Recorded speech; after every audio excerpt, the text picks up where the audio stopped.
skills developed and learnt, of course, in a previous time would have had deadly intent. Then it needs to be a kiriya oroshi, a killing cut. It really felt like a race, to be honest. It felt like a race for me to either get my chest up to your back or pin you to the mat, or it was just a race for you to have your sword drawn and be in front of me. I am here asking a never before asked question. Can a professional grappler defeat a samurai?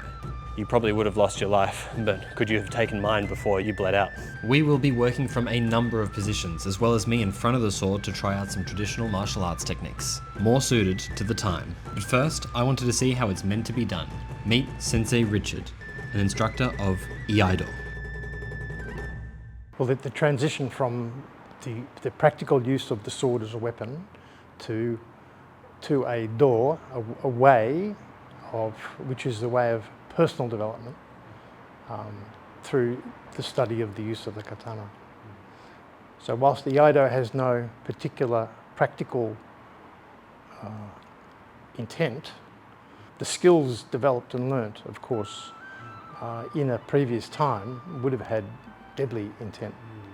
For round one, I will be seated and my partner will be standing. But first, let's see how Iaido handled this situation. In a relaxed position, you detect a threat from in front. So you start to take the sword and you rise up, start to draw the sword slowly towards the face, step out so you're stable, and cut across their eyes. Then you push in and cut down from above. Pause for zanshin. Shed the blade and express more zanshin. Then a horizontal replacement of the sword. Align the feet and stand up.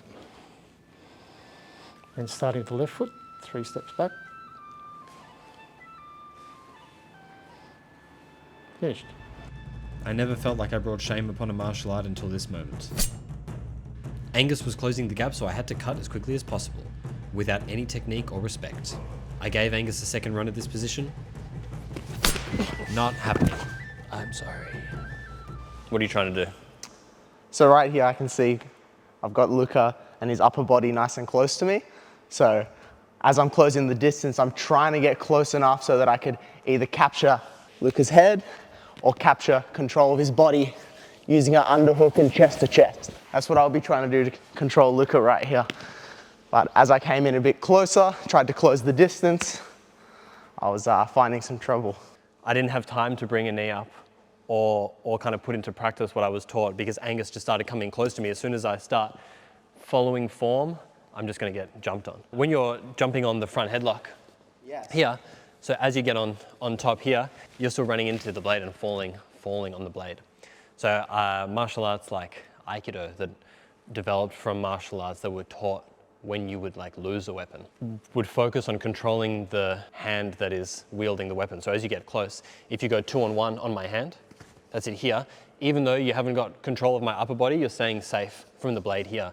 That's probably when you can start transitioning and moving from the outside. Upon re-watching this, I had a number of issues with it. Mainly the fact that the Fukuro Shinai, the practice weapon that I was using, does not have a saya, something for me to draw and sheath the weapon from. When you are drawing or sheathing the weapon, you'd be using both of your hands to do so, something that I would not be able to replicate by putting the weapon in my belt. This means that my draw is even faster, putting me at an even greater, more unfair advantage. For round 2, we'll be starting standing. Before we see if young Angus can close the gap here, let's see the relevant Iaido kata. So in kata number 5, kesa giri, I think you're familiar with kesa. The kesa is the shawl that are often worn by Buddhist monks. That's just describing the line that we use to cut. And the scenario would be where the assailant may have their sword drawn and they may be in jodan. My reaction is to come towards you, draw towards your face, turn the sword over and make sure my hand grip goes with the sword because the biomechanics remain the same. Take the saya off and then cut up. And in the context of number 5, we then do a second cut down the same line and finishing about here. I think I'm only going to have to cut Angus once, given that he's weaponless. Until he can close the gap, I like my odds.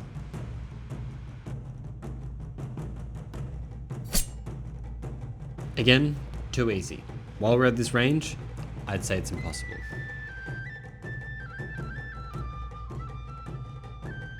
How did that feel? So for that one, you had your sword drawn and you also had a bit of distance, which made it quite difficult. What I was trying to do was work my way to the outside to try and make a bit more of an angle to get out of the line of the sword, or maybe to get access to your back. But that wasn't going to happen, was it? Yeah. I just couldn't get close enough. It's just that, basically. That moment at the start is like, it's all you got. I still felt that like, I got to act soon before you get something. Because the millisecond you're holding onto my leg, Yeah, there's a window of timing. there's nothing here. Like this is gonna be impossible for me to draw on that. But then on the second one, when I had the weapon drawn, I actually felt, as I should, because I'm just so phenomenally overpowered with this, I felt so safe. Yeah, and we had different, like, playing around with different stances and different positions to see what you were doing. And I imagine that probably has an effect on your psyche as well. Particularly as a wrestler, Yeah. you want a grip on my lower body, right? So having my sword primed low would be terrifying. I imagine, Absolutely. because as you start shooting, like it's over, right? You really have to get early on it. I think in the next one, you got it. In this set, I was definitely able to show a little bit more intention, awareness, and patience, as well as some more zanshin and respect at the end. Something I feel I did not embody enough in this challenge. The practice today is one where the serious practitioners really try to do everything that would be correct and would be effective. So if they're doing a cut, then it needs to be a kiriya oroshi, a killing cut, because there's no other reason to get the sword out. When they're removing the sword from the scabbard, which is a skill in itself, obviously they need to be able to do it properly without cutting their own hand off. And then at the end of the fight, there's a moment of reflection, which we call zanshin, which is a combination of many mental things, but it includes a moment of reflection on the action that's just been taken because someone else caused it. Due to the extremely playful nature that Angus and I carry in training, I found it difficult to embody that sense of seriousness and respect when using the sword. On that note, if you want to come and train with us, come to Dominance MMA in Melbourne, Australia, where Angus and I both train under our shared coach, Dave Hart. These guys are legends. For the next set, Angus has a real chance to put his jiu-jitsu to the test, given that we're starting at such a close range.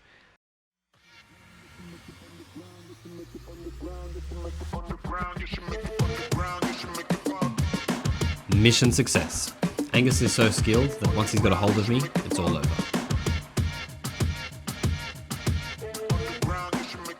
Easy peasy. Yeah, easy. This time I was in a distance where I could actually grip effectively and start to control the chaos and get a hold of the hand controlling the blade that was going to do the damage, and just work my way to the outside enough to get some solid control.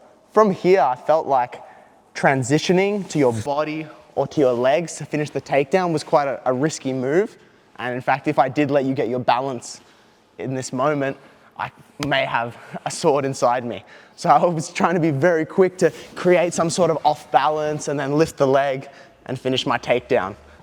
We ran it back a couple of times and the same conclusion came too. Angus was able to take me down, only this time he isolated my limbs and did what any experienced martial artist should do and finished the job quickly.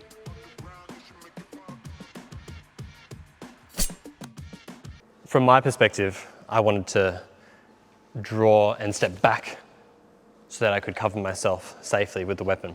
And Angus really, as I'm starting to draw back, he really is just entering in on that space because he's moving forward as quickly as I can move back. So as I'm moving back, yep, that's it.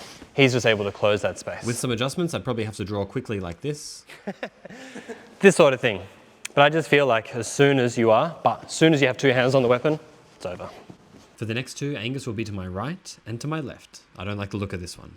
Let's see how Iaido deals with an attack to the flank. You start to turn your feet and you start to turn your hips and you start to turn your saya because you have to cut there. And you change the angle of the saya so that when you step out, it comes down through their right eye to their chin. But they're on 90 degrees. I cannot stress how incredible and insightful my session with Sensei Richard was. If you guys want to see the whole session from top to bottom, comment below and I'll make it in a separate video. The lack of technique and presence in this one was shameful. Let's look at the other side.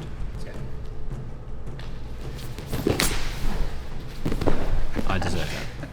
Again, in the kata that I'm trying to project here, it's this sort of thing. As Angus is like approaching, for me to take a step and to draw my weapon and point the tip of my weapon to his face, I feel like there's a lot. So again, that chaos of war. My partner's attacking. I'm just drawing and trying to take him out straight away. On the other side, what I was attempting to do here was pivot, draw, and cut, where Angus can just drop his level and shoot and hit the bottom and start taking me down as he did beautifully. I wonder, as I was here, it was a Hail Mary just hitting him. Whereas if he was shooting and I had my weapon on him here and I got a proper attack on him, you'd probably be cut in half, right? Or mostly, if I was skilled. But because Angus had my balance taken and I was already well off balance, it was just a Hail Mary shot to try and do some damage. So you probably would have lost your life, but could you have taken mine before you bled out? For the last challenge before I put myself in Angus's shoes, he's going to be at my rear. Let's see how the Iaido kata deal with an opponent to the rear. Without drawing the sword. And you've got another opponent behind you. They're wearing armour. So we stab up underneath their armour. Then we come back to number one and finish them off. I feel like Angus is so close to me, I just need to turn and cut as quickly as possible. This doesn't count because I didn't realize that Angus was bowing. Let's do it properly. Angus was able to close the distance, secure a body lock, pick me up, and take me down. Finishing with a beautiful head and arm choke. We ran it back a few times and luckily I was able to draw on him quick enough once and twice. What's the most powerful position in Jiu-Jitsu? Well, back control. So halfway there, right? From here. That's right. I was pretty close. I could see Luca's back, all right, but I was still worried about the sword. And I was worried about this sort of situation. Trying to stay behind here and keep my chest connected where I feel a little bit safer here. But still, I feel like I am in some danger and this sword can swing around and maybe take me out. So I was looking for control on the wrist here. So not just holding a rear body lock, but actually controlling of the wielding arm. All right, before I started to lift and finish my takedown. Every time, like as soon as you're on the back, I feel like my own body is in the way. If I start wildly swinging like this, I feel like I'm gonna take my own limbs out on the way or at least get cut on the way. So that felt really dangerous. In the kata, the idea is I draw the weapon and then I'm stepping forward and piercing you like this, but again, there's just no time for it. So as soon as my partner's entering, it's like this sort of thing here. It was my intention. So again, you're entering and it's just like, bam, put the weapon on you. That worked once and then it didn't work because the second time you slipped the weapon and you came in, it's over for me here. So then that's when I changed the game plan. As you entered, it was draw and then just put the tip on you. As soon as you can get a hold of me, it's over. Knowing all of that, if you were to travel back in time to feudal Japan and somebody drew a weapon on you, how would you feel? I wouldn't feel great, to be honest. I think a samurai sword defeats jiu-jitsu on most days. It really felt like a race, to be honest. It felt like a race for me to either get my chest up to your back or pin you to the mat, or it was just a race for you to have your sword drawn and be in front of me. Yeah. It was that easy. I'd like to feel it. I'll be attempting both a more traditional entry to try and defend from the sword and a more modern style entry. I attempted an Imanari roll and it quickly sees me losing my life. And take my partner out before I bleed out, but the adrenaline would not last long. I change my levels, I lead with my upper body to try and get a grip on my partner's legs. Angus cuts me in half beautifully. So the posture of jiu-jitsu reflects defending both your lower body and your upper body. In more traditional martial arts, you'll see a very upright posture like this here. When you look at it without having an understanding about why this posture originates, it can look a little bit stupid, right?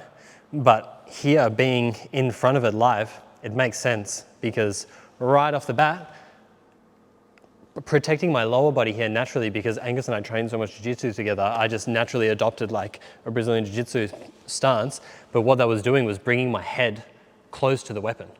So for this situation, I'd actually want to keep my head away from the weapon so that I could start getting in as he's starting to attack, getting in on the weapon, and then start doing my thing. Here you see me attempting more traditional martial arts techniques, which are more effective for this situation, which makes sense given their origin. Though it is far from an easy ticket to success. You can see here it doesn't take much for Angus to strike me down. However, if I can get in on it, then I'm presented with some suitable options.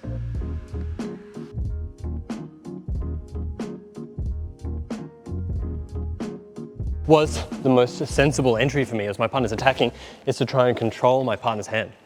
And again, so the first one was udegarami, where I'm throwing my partner using the shape of an Americana but standing. And then the second one was what I think I dug out an underhook and then I started to throw like a haragoshi.